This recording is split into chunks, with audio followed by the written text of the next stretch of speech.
I interviewed a local congregation that was at a small church.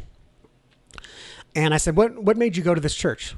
And what's very interesting, this church, this small faith community is about 60 people. I said, why'd you pick this church? And the people that I interviewed, I can't say every single one of these, said, we like this church because it's smaller than the other churches around us. Because in a big city, you have more bigger churches. You know, you got tighter residences, so there's more people to go to one church in one location. But this church managed to stay small.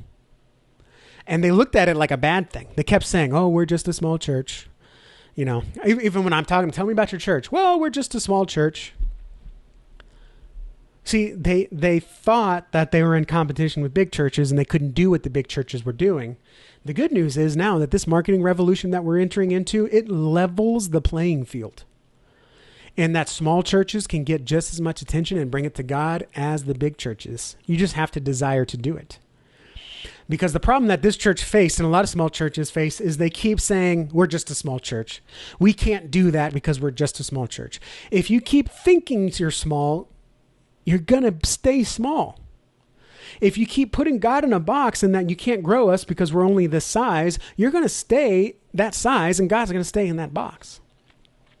But if you do whatever it takes to reach out to the community, I'm not saying you got to grow to a 2,000 person church. I wouldn't even want that for you personally. Okay, but if that's what God's calling you to do, then great, do it.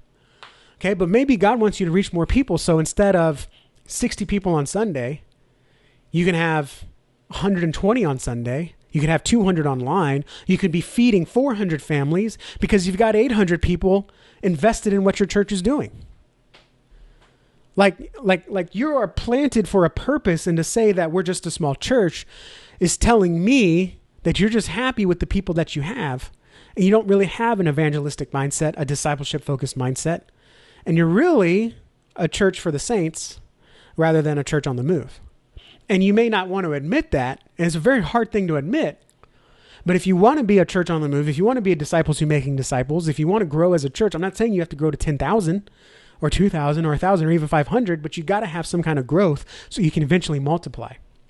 Okay, growth doesn't always mean mega. Grow your church doesn't always mean become the biggest church in town. You could have the biggest impact in town, and you could not be the biggest. I'm talking to one right now. They're impacting thousands in their community. They got 130 people in their congregation. Okay, and then not only that, if you just sit here and stay small, and you say, we're just a small church. To me, that's a benefit. And to that church, people went to that church because they were getting something there because of the size. That was a blessing for them. They looked at it as a curse. And so if you keep thinking we're just a small church, we're going to stay small, you are unattracted to the people that are trying to find you. And you make it sound like a small church is a bad thing because you say we're just a small church. I'm just one man. So there are people that you could serve that could be lured away from other churches if you don't do whatever it takes. And the worst part is that maybe God wants them or is calling them to go to a church because they need your church, because your church is best equipped to serve them. But you're not found. You're not seen. You're not known. You're not everywhere.